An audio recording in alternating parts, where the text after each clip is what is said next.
Hello and welcome to today's flight. We are going near the World Heritage Site Stonehenge in Wiltshire, England.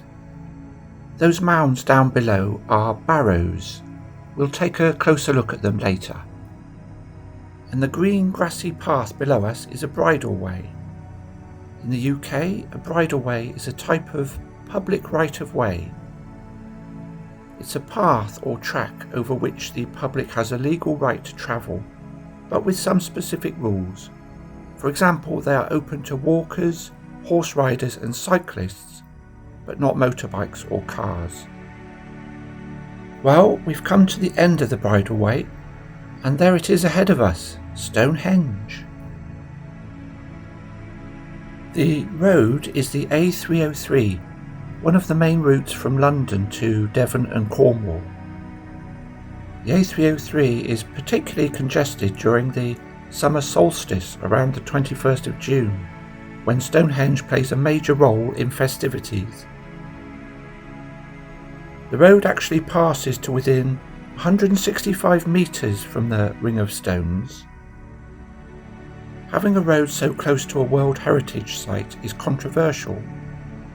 There is a proposed project called the Stonehenge Tunnel, which would see the A303 rerouted underground to remove road traffic from view of the stones. It's been proposed and delayed several times. Some say it would improve the landscape around the monument and reduce congestion.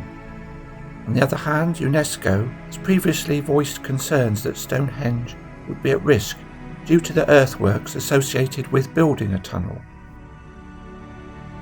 Here's a view of the road going east. There is a barrow at the top left. The barrow is an archaeological monument, a mound of earth and stones raised over an ancient grave. And here's a view of the road stretching west, with the sun trying to peek out from behind some clouds.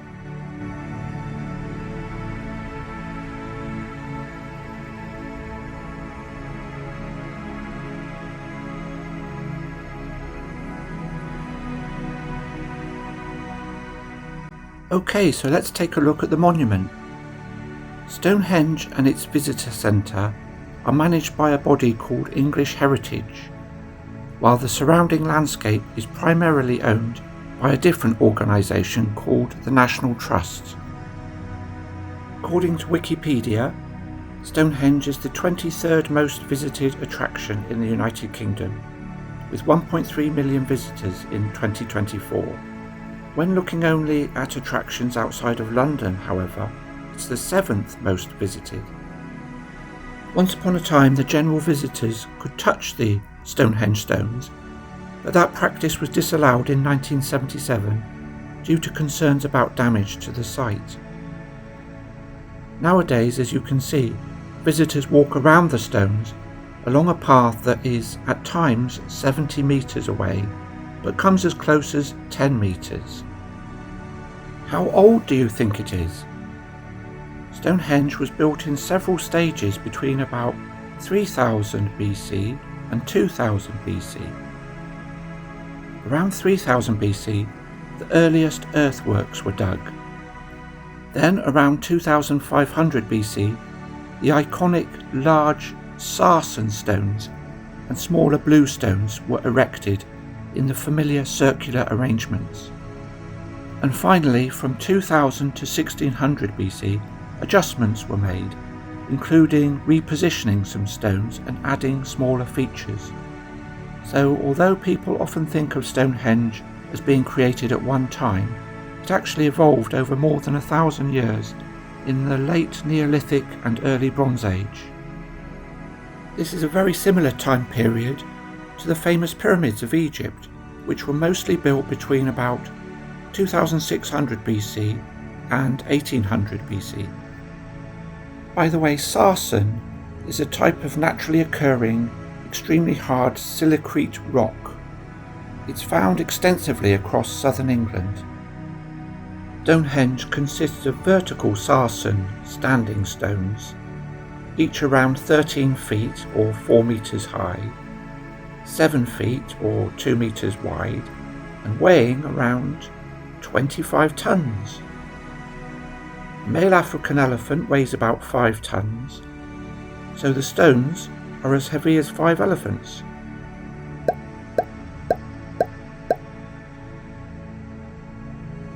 Okay, let's take a closer look.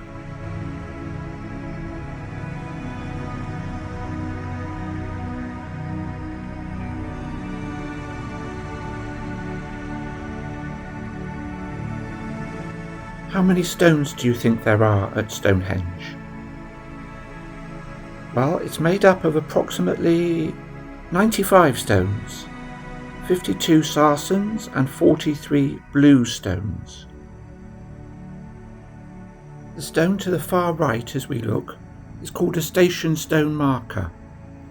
Station stones are the 4 outlying sarsen stones that mark the corners of a rectangle around the inner edge of the earthwork enclosure at Stonehenge, though only 2 now remain.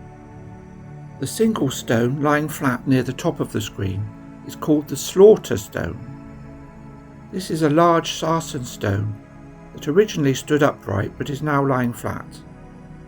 It acquired its gruesome name during the Victorian era because of the red-coloured rainwater that collects in its depressions, which was thought to be blood from ancient sacrifices.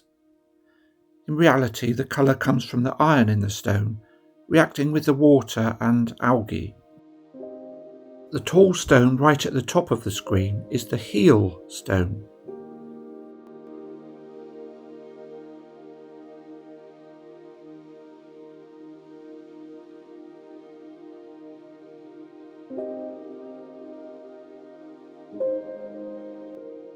And the stone all on its own to the left of the visitor's pathway as we look is another station stone.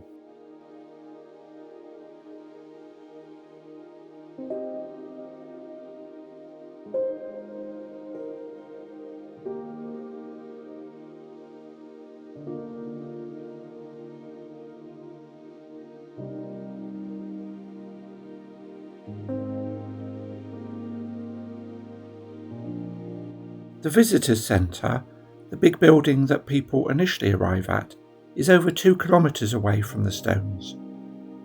It houses exhibitions that tell the story of Stonehenge. It's far off to the left.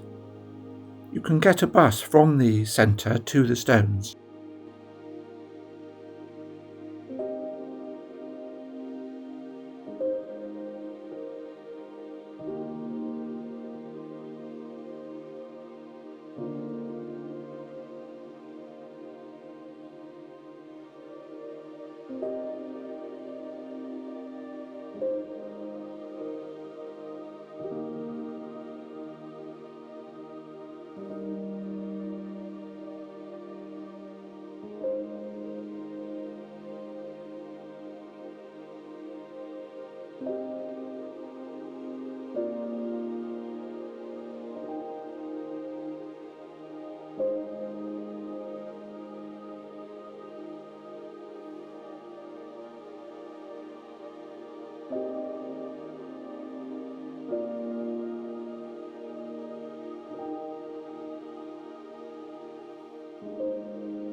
Let's take a look at the barrows near the starting point.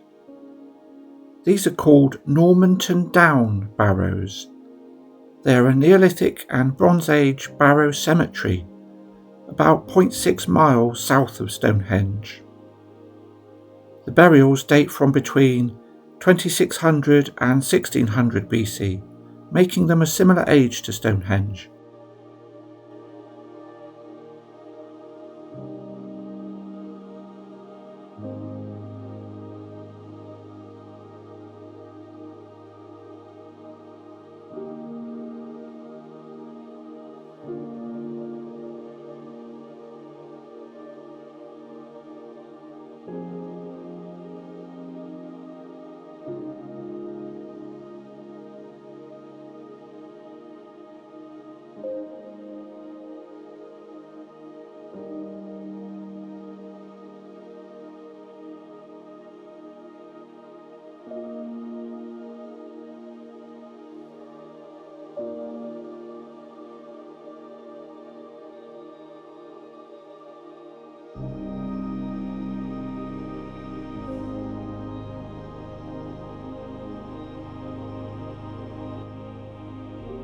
We're coming to the end of our flight today.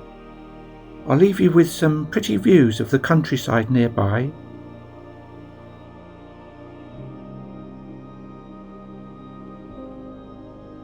Thanks for flying with me, and see you next time.